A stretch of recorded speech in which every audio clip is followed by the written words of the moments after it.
Sa economy ngayon, parang one emergency away na lang minsan ang tao sa hirap. Gets mo ba bakit parami ng parami naghahanap ng online income?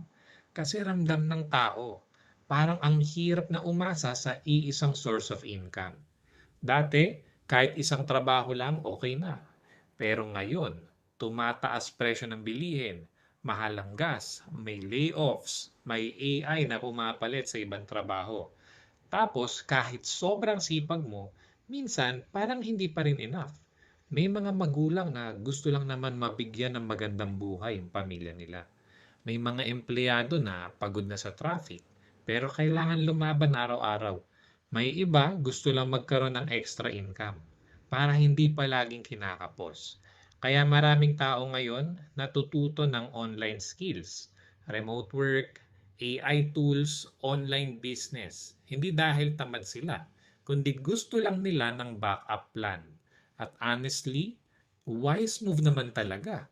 Kasi sa panahon ngayon, hindi masamang maghanda para sa future. Baka sign na rin to para matuto tayo ng bagong paraan kumita habang maaga pa.